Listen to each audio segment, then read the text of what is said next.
Hello, my dear students. My name is Ali Sharma and I welcome you all to our YouTube channel. तो standard 11th का जो chemistry का video lecture था, last video lecture Thomson's atomic model से related था।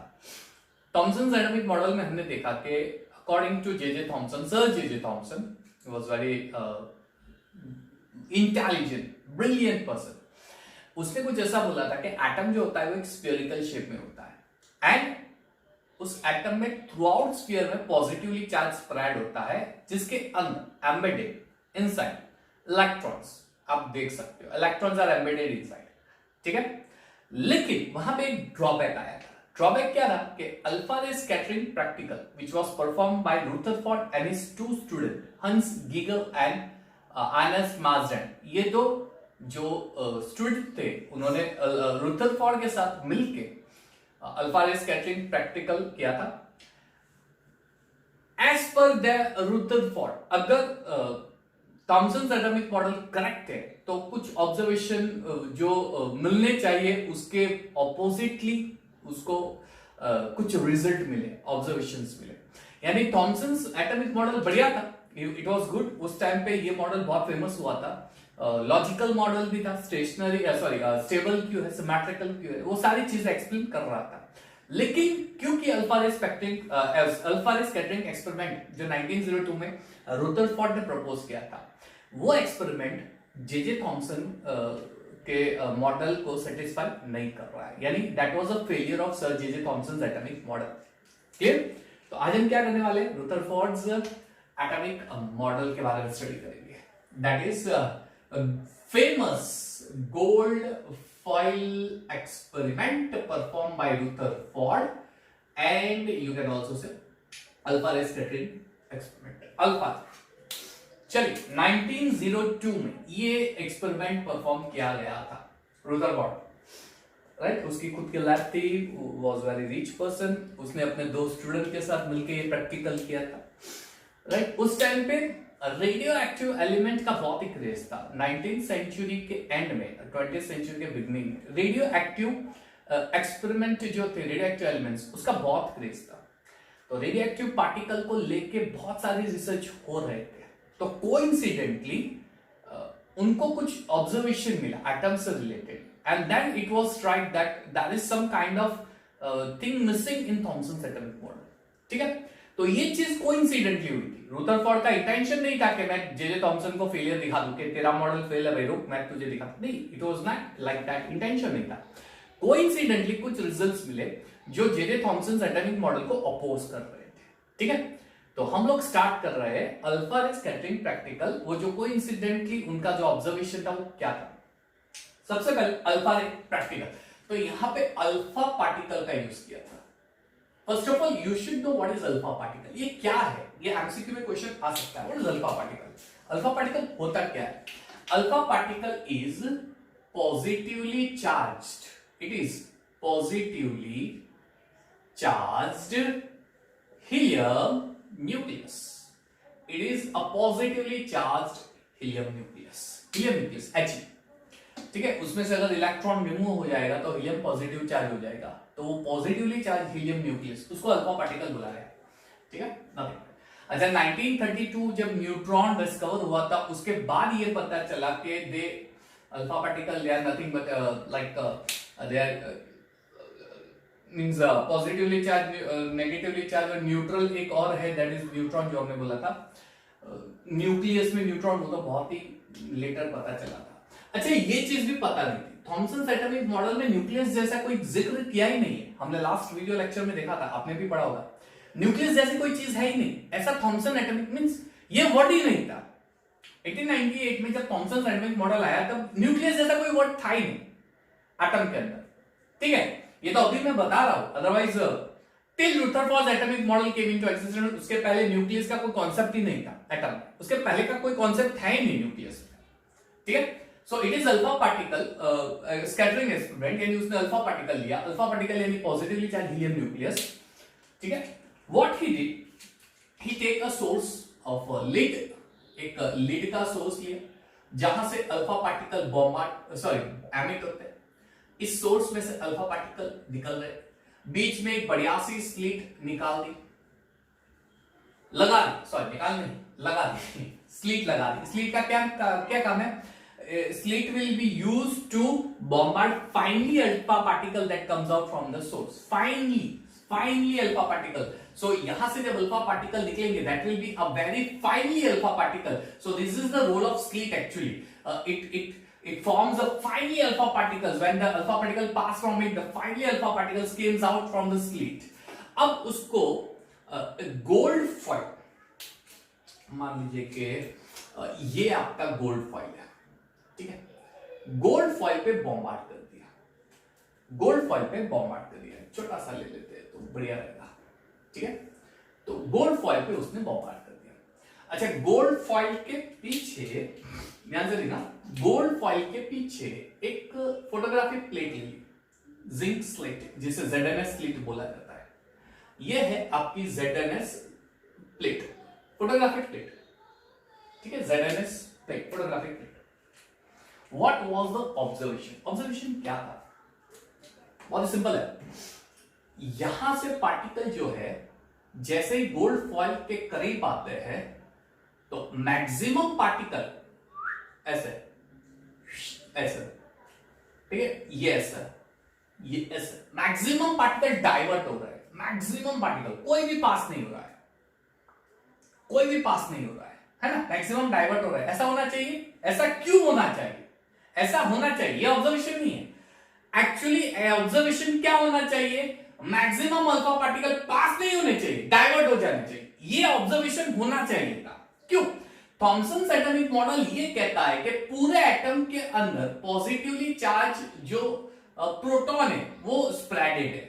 अब ये positively charge है और अगर मैं यहां से एक फास्ट मूविंग अल्फा पार्टिकल को बॉम्बार्ड करूंगा तो ये अल्फा पार्टिकल भी पॉजिटिव चार्ज है, और पॉजिटिव चार्ज क्या होना चाहिए? रिपल्शन होना चाहिए, यानी ये पार्टिकल स्ट्रेट पास नहीं होने चाहिए। Rather than that different angles पे डिफ्लेक्ट होने चाहिए या बाउंस बैक होने चाहिए। ये ऑब्जर्वेशन होना चाहिए था। कब? अगर ये थॉमसन मॉडल करेक्ट है तो। थॉमसन मॉडल इफ करेक्ट तो ऐसा कुछ होना चाहिए था। ऑब्जर्वेशन काफी उल्टा था।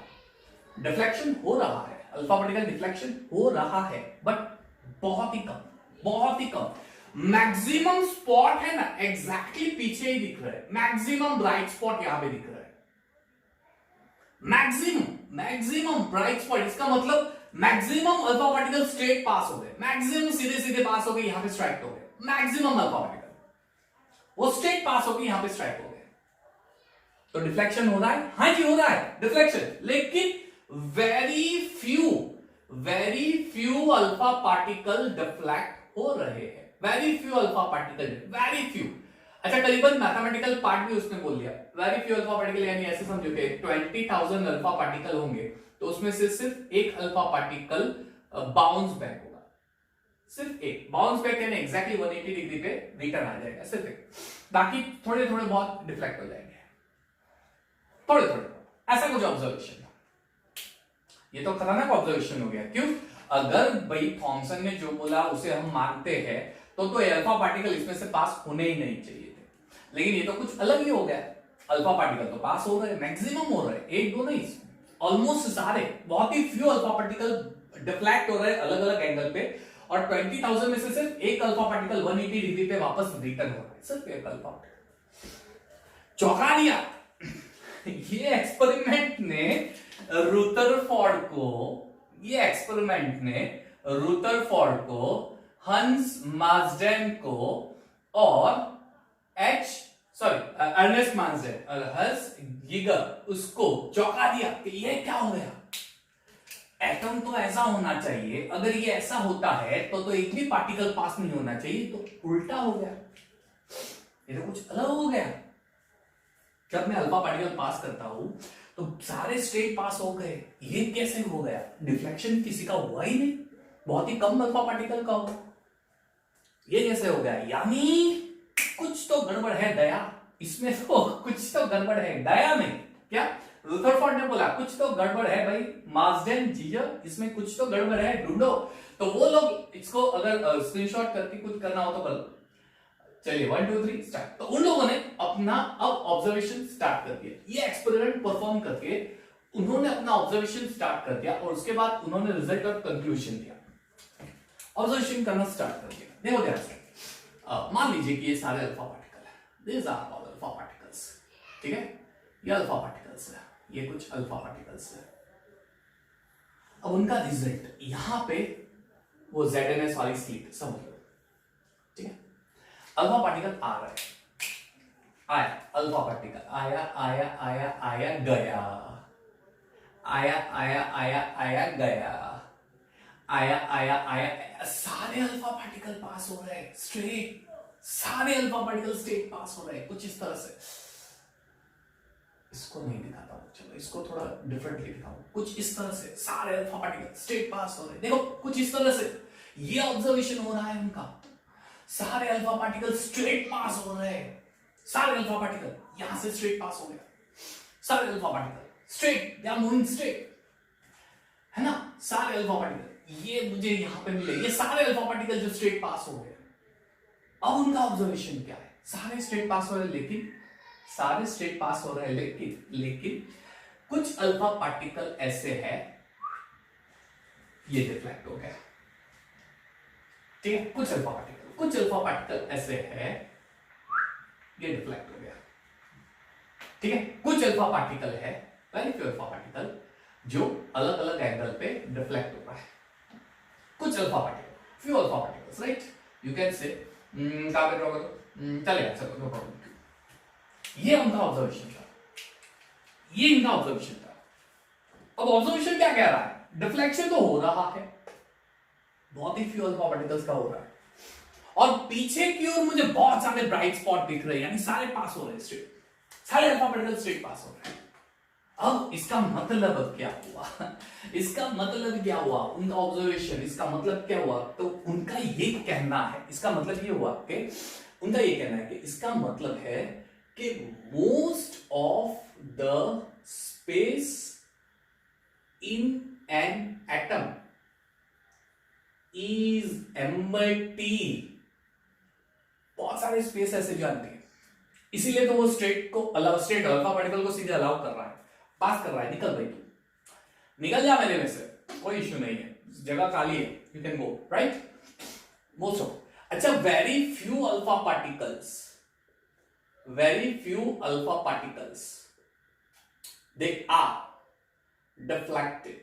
are deflected at different angles, different angle पे बहुत ही फ्यू अल्फा पार्टिकल डिफ्लेक्ट हो रहे हैं डिफरेंट एंगल पे। फिर उनका observation, out of 20,000 only one alpha particle bounce back, सिर्फ एक अल्फा पार्टिकल, 20,000 में से सिर्फ एक अल्फा पार्टिकल। ये तो कुछ कैलकुलेशन मैथमेटिकल क्या होगा, गिने नहीं है कि पहला गया ये दूसरा गया, देख देख देख, ये ऐसे गिनती थोड़ी है, देखेगा तो गिनेगा, वो कुछ मैथमेटिकल कैलकुलेशंस होते हैं, उसमें से उन्होंने एक काम किया, अब अल्फा पार्टिकल को डबल कर दिया और वापस एक्सपेरिमेंट परफॉर्म किया, सेम चीज मिलेगी। अगर गोल्ड फॉइल है उसको मैं डबल कर देता हूं, फोल्ड कर देता हूं और डबल कर देता हूं, सेम चीज मिली, सिर्फ एक जगह डिफरेंस हुआ, क्या 20,000 में से एक है, उसकी जगह 2 अल्फा पार्टिकल पास हो गए, बस हुआ क्या, कुछ ऐसा उनको मिला, है ना। इसका मतलब that is a failure of Thomson atomic model, Thomson atomic model का फेलियर है, हाँ जी फेलियर है, yes that is a failure of Thomson atomic model. तो अब इस ऑब्जर्वेशन पे रिजल्ट क्या आता है, ध्यान से देखो, इस ऑब्जर्वेशन पे से रिजल्ट क्या देंगे, ये ऑब्जर्वेशन है, इसके ऊपर से रिजल्ट क्या देंगे, तो रिजल्ट तो वही होगा, पहला पॉइंट क्या, most of the space in an atom is empty, बहुत सारे स्पेस ऐसे एटम है जो एम्प्टी है, वैकेंट है, कुछ भी नहीं है वहां पे, ठीक है। Avoid the background sound of my child, वो आज जिद पे आया है वापस चलिए, most of the space in an atom is vacant, empty, बहुत सारी स्पेस ऐसे जो एम्प्टी है, वैकेंट है, मोस्ट ऑफ द स्पेस, लेकिन कुछ अल्फा पार्टिकल डिफ्लेक्ट हो रहे हैं, अरे वहां तो कुछ होगा, यस, कुछ अल्फा पार्टिकल, यानी ये जो अल्फा पार्टिकल डिफ्लेक्ट हो रहे हैं वो किस वजह से होगा, किस वजह से, कुछ तो होना चाहिए वहां पे, तो है। उन्होंने ऐसे बोला कि ये जो डिफ्लेक्शन हो रहा है, उनका ऑब्जर्वेशन ये कहता है कि ये जो सारा डिफ्लेक्शन, यहां से भी डिफ्लेक्शन हो रहा है, मान लीजिए कि यहां से कुछ ये एंगल पर डिफ्लेक्ट हुआ, तो ये जो डिफ्लेक्शन हो रहा है वो एग्जैक्टली एटम के सेंटर में से हो रहा है। The deflection is actually because of the something heavier in the centre of atom, कुछ एटम के सेंटर में से हो रहा है यहाँ पे, यानी वहां पे कुछ मासिव पार्ट है। Clear? Deflection of alpha particle takes place, deflection of alpha particle is from the center, is from the center of an atom, sorry, centre, alpha particle के सेंटर में से डिफ्लेक्शन हो रहा है, और यहां पे खत्म नहीं हो रहा है, और thus there is a massive part present in the center of an atom, in the center of an atom, कुछ massive part center पे present है, massive part, ठीक है। He named this massive part as nucleus for the first time, atom में nucleus word का use हुआ, the massive part was named as nucleus, the massive part was named as nucleus. It contains positively charged proton, positively charged proton, positively charged proton. उस massive part के अंदर positively charge proton massive है, इसकी वजह से deflection होता है। Nucleus for the first time, this was famous as nuclear model of an atom, क्योंकि न्यूक्लियस वर्ड पहली बार यूज हुआ था, इसलिए रुदरफोर्ड एटॉमिक मॉडल को न्यूक्लियर मॉडल भी बोला गया है। The model is also called nuclear model of an atom. Rutherford atomic model जो है वो nuclear model of an atom के नाम से फेमस हुआ है। यानी अब क्या है उसका कहना, तो एटम तो स्फीयर है, नो डाउट, जो उसने बोला, किसने, थॉमसन भैया ने जो बोला है, हमारे सर महारथी, बहुत ही ज्ञानी, क्लियर, बुद्धिमान, शक्तिमान, उन्होंने ये बोला था कि एटम स्फीयर तो है, स्फीयर नहीं दिख रहा है लेकिन मान लो कि ये स्फीयर है, ड्राइंग में थोड़े कच्चे है लेकिन चलेगा, चलो, तो मैं एटम स्फीयरिकल शेप है, नो डाउट, लेकिन उसके अंदर एक और छोटा स्फीयर है जिसका साइज बहुत ही स्मॉल है, एक छोटा सा पार्ट है जिसका साइज बहुत ही स्मॉल है, बहुत स्मॉल है, ठीक है, उसके अंदर प्रोटॉन है पॉजिटिवली चार्ज, और ये मासिव होता है एग्जैक्टली सेंटर में, और ये उसने नाम दे दिया न्यूक्लियस सेंटर। ये बहुत ही छोटा होता है, एटम से भी काफी स्मॉल। मान लीजिए कि अगर एटम की साइज 10⁻⁻10 मीटर है, तो न्यूक्लियस तो भाई उससे भी स्मॉल होगा, 10⁻⁻15 मीटर, उससे भी स्मॉल होता है, काफी स्मॉल होता है, पॉइंट हम इमेजिन भी नहीं कर सकते इतना पॉइंट, लेकिन मासिव होता है प्रोटॉन, ठीक है, बहुत सारी स्पेस एम्प्टी है, लेकिन इलेक्ट्रॉन कहां पे, तो उसके अकॉर्डिंग इलेक्ट्रॉन घूम रहे हैं, इलेक्ट्रॉन जो है वो न्यूक्लियस के आजू बाजू घूम रहे हैं, लेकिन वो लाइटेस्ट पार्ट है, इसलिए अल्फा पार्टिकल को उससे कोई हार्म नहीं होगा, ऐसे घूम रहे हैं, क्लियर। तो उसका कहना यह है कि electron revolves in an orbit around nucleus and most of the spaces vacant. Orbit, अब ये ऑर्बिट क्या है, कितना इलेक्ट्रॉन, उसका कुछ नहीं, कहीं पे भी घूम रहे, यानी घूम रहे बस न्यूक्लियस से, इतने डिस्टेंस पे है, इतने भी हो सकता है, इतना भी हो सकता है, कहीं बीच में भी इलेक्ट्रॉन हो सकता है, लेकिन वो घूमेगा, लेकिन ऑर्बिट के फॉर्म में, पर किस ऑर्बिट में कितने, वो हम बाद में डिस्कस करते हैं, चलो कोई बात नहीं, वो बाद में। ये उसका पूरा एक्सपेरिमेंट, ठीक है, पॉज करके पूरा छाप दो इसको, बढ़िया सा नोट डाउन कर दो, पॉज करके, इजी है, काफी इजी है, good for experiment. His model was famous as a nuclear model of an atom, ठीक है, पॉज करके पूरा अच्छे से छाप दिया, ठीक है, आगे बढ़े, चलिए कोई बात नहीं, अब हम बढ़ते हैं आगे। तो ये भैया पूरा nuclear model of an atom. अच्छा, एक और चीज, उसका ये कहना है कि इलेक्ट्रॉन खड़ा नहीं है, इलेक्ट्रॉन कंटिन्यूसली घूम रहा है। यस, इलेक्ट्रॉन खड़ा नहीं, वो कंटिन्यूसली घूम रहा है। यानी ये प्रोटॉन है तो उसके अदल बदल इलेक्ट्रॉन है वो कंटिन्यूसली घूम रहे हैं, खड़े। अगर खड़ा होता तो क्या होता है पता है? Positive charge electron, negative charge. अगर वो स्टेडी होता, स्टेशनरी होता, तो इलेक्ट्रॉन तुरंत पॉजिटिव चार्ज पे आके चिपक जाता, लेकिन ऐसा नहीं होता है, वो पॉजिटिव चार्ज पे चिपक नहीं रहा है, यानी वो घूम रहा है। ठीक है, अगर स्टेडी, मान लीजिए कि वो न्यूटन वाला केस ही ले लो, एप्पल है ना, मस्त ऐसे किताब लेके बैठा था, एप्पल आके वो आ गया, है ना? क्यों? वो एप्पल स्टेडी था, जैसे ही ब्रेक हुआ नीचे आ गया, यानी ग्रेविटेशनल फोर्स ने उसको खींच लिया। ये कब होता है? जब स्टेडी पार्ट होता है तब। यानी अट्रैक्शन कब होगा? जब एक चार्ज स्टेडी होगा तो दूसरा उसको खींच के नजदीक ले आएगा, लेकिन ऐसा नहीं हो रहा है, यानी इलेक्ट्रॉन स्टेडी नहीं, वो घूम रहा है। उसका ये कहना है कि इलेक्ट्रॉन घूम रहा है। दूसरी चीज, इसके मॉडल को सोलर सिस्टम मॉडल भी बोला गया है। His model was also famous as a solar system model, है ना? सोलर सिस्टम याद है?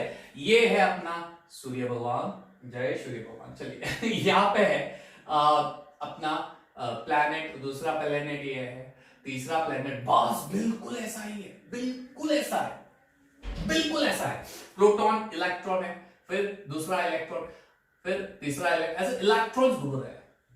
जैसे प्लैनेट घूम रहे हैं सन के आसपास, वैसे इलेक्ट्रॉन प्रोटॉन के आसपास घूम रहे हैं। दूसरी चीज, सन और प्लैनेट के बीच में ग्रेविटेशन फोर्स ऑफ अट्रैक्शन है, और ये gravitation force of attraction planet को घुमा रहे हैं। ये gravitation force of attraction planet को घुमा रहा है। प्रोटॉन और इलेक्ट्रॉन के बीच में इलेक्ट्रोस्टैटिक फोर्स ऑफ अट्रैक्शन होता है, और ये electrostatic force of attraction electron को गोल गोल घुमा रहा है। ये electrostatic force of attraction electron को गोल गोल घुमा रहा है, नजदीक नहीं रहा। गोल, वो हमने देखा ना, पत्थर बांधते और गोल गोल घुमाते।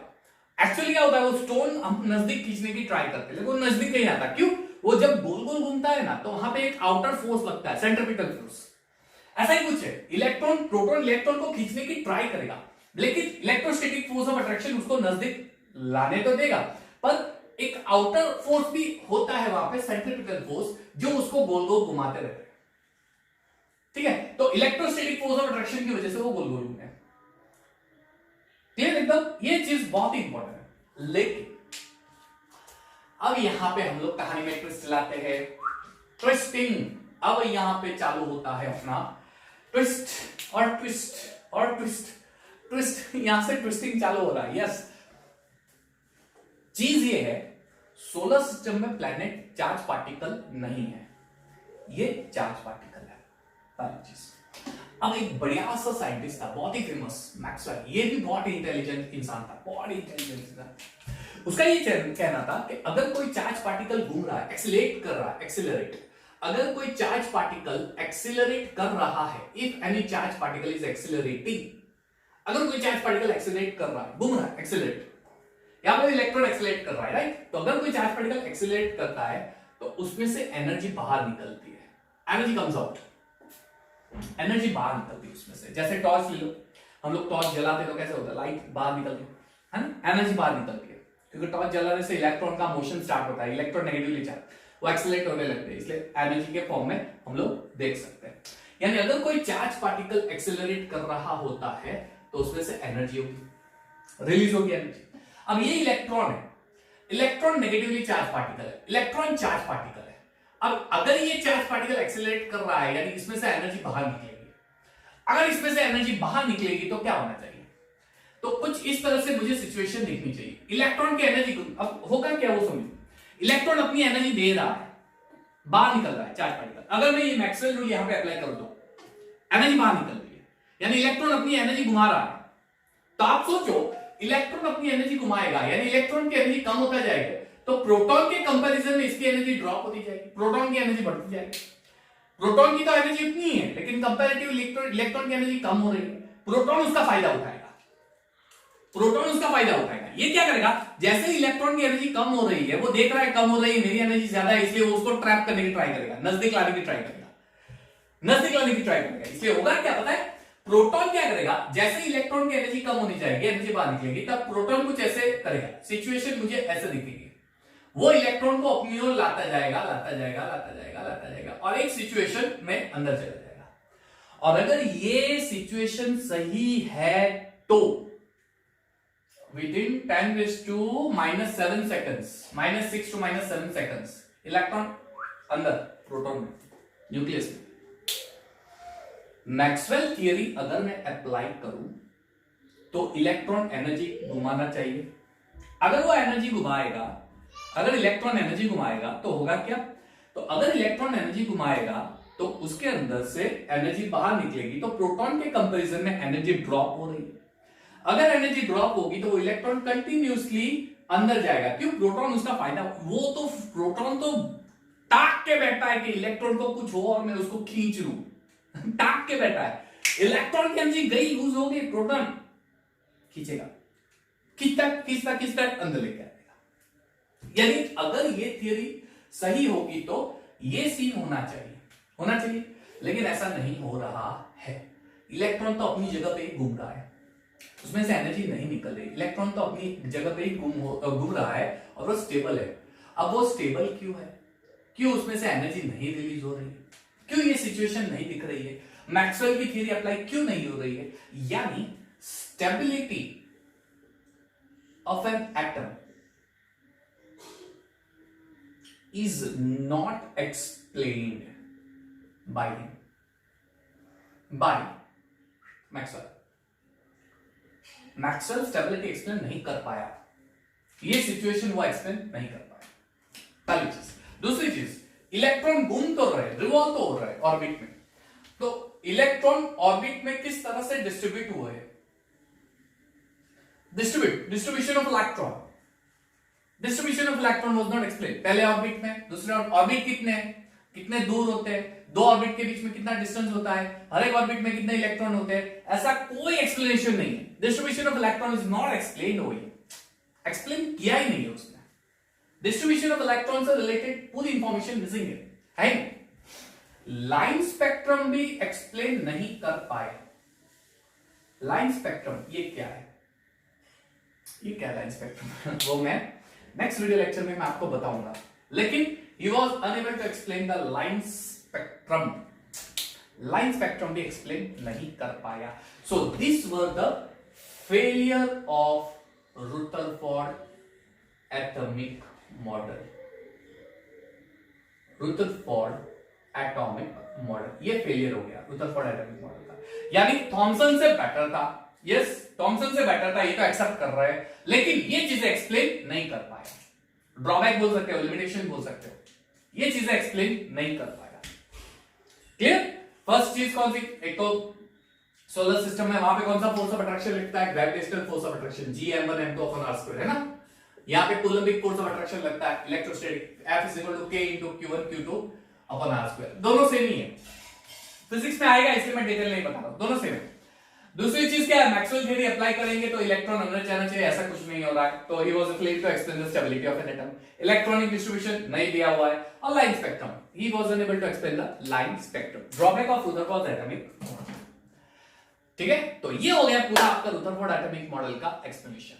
यहां पे हम लोग खत्म कर रहे हैं। नेक्स्ट वीडियो लेक्चर में पूरे स्पेक्ट्रम से रिलेटेड हम लोग स्टडी करेंगे। और बोर्स, अगर ये फेल है तो मेरे पास कोई अच्छा और मॉडल होना चाहिए जो ये चीजें एक्सप्लेन कर सके। तो नील्स बोर करके एक साइंटिस्ट था, उसने नया मॉडल दिया था to and he overcome many of the drawback of Rutherford model. तो उसका मॉडल कौन सा था? How he explain the atomic model.